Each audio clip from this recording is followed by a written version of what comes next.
Japan में पिछले 30 साल में चोरी नहीं हुई, कत्ल नहीं हुआ, कोई भूखा नहीं सोता।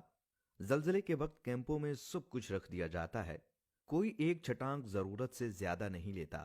दयानतदारी में दुनिया में पहले नंबर पर हैं। आप सड़क पर करोड़ों रुपए फेंक दें, कोई नहीं उठाता।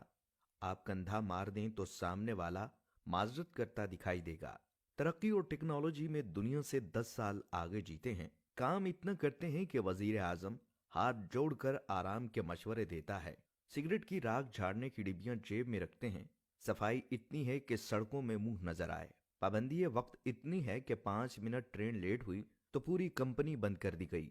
इखलास, मेहमान नवाजी और सकाफत कमाल। मोहब्बत और वफा इतनी कि जापानी बीवी पूजा करने लग जाए और आपको इतना खिलाए कि मोटे होने का खौफ तारी हो जाए। चावल की फसल मरगूब ग़िज़ा।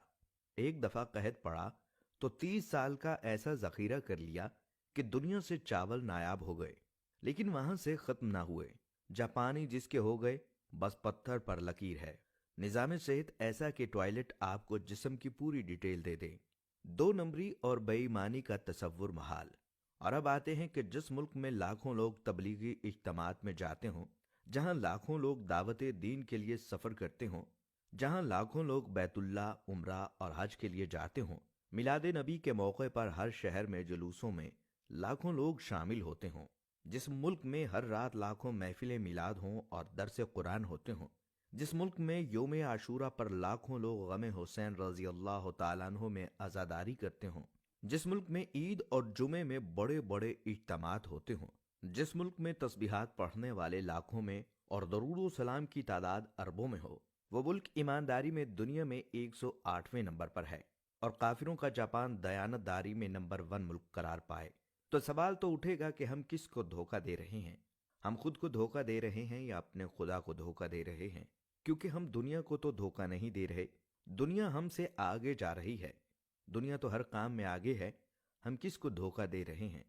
जब हमें ये सारी बातें सुनने के बाद समझ आ जाती हैं तो मालूम होता है कि हम किसी और को धोखा नहीं दे रहे, बल्कि हम सिर्फ अपने आप को धोखा दे रहे हैं। और खुदावंदे करीम ऐसा मेहरबान है कि फिर भी हमें रिज़्क अता करता है। हम एक ऐसे मुल्क के रहने वाले लोग हैं जहां पर बिस्मिल्लाह डिपार्टमेंटल स्टोर, माशाअल्लाह करियाना स्टोर, अल्लाहू सब्जी वाला और ऐसे बहुत सारे नामों को आप रोज पढ़ते होंगे। लेकिन मजाल है कि नमाज के वक्त में कोई अपनी दुकान को छोड़कर चला जाए, क्योंकि माशाअल्लाह जनरल स्टोर वाले को डर होता है कि माशाअल्लाह से कोई मुसलमान उसकी सफाई न कर जाए, क्योंकि बिस्मिल्लाह सुपर स्टोर वाले को डर होता है कि कोई बिस्मिल्लाह पढ़कर उसके सामान की सफाई न कर जाए। यहाँ पर सिर्फ नाम के मुसलमान रह गए हैं। पाकिस्तानी कौम सिर्फ नाम की रह गई है। पाकिस्तान का मतलब क्या था? ला इलाहा इल्लल्लाह। हम जापान चले जाएं तो जिन लोगों को हम काफिर कहते हैं, उन्होंने कुरान मजीद में से तमाम चीजें जो हमारी मिरास थी और हमने तमाम उल्टी चीजें जो किसी वक्त काफिरों की मिरास थी, जिंदा दरगोर आज भी हम लड़कियों को कर देते हैं। आज भी किसी के घर में कोई लड़की पैदा हो जाए तो उसको फोन करके ये कहा जाता है कि फिक्र नहीं करनी, इंशाअल्लाह अल्लाह तुम्हें बेटा भी अता करेगा। अरे बेटे मांगने वालों, पहले अपने लिए ईमान तो मांग लो। मैं आज अपने देखने वालों के साथ मिलकर अपने रब्बुल इज्जत से ये दुआ मांगता हूँ कि मेरे पाक परवरदिगार पाकिस्तान का मुस्तकबिल रोशन फरमा।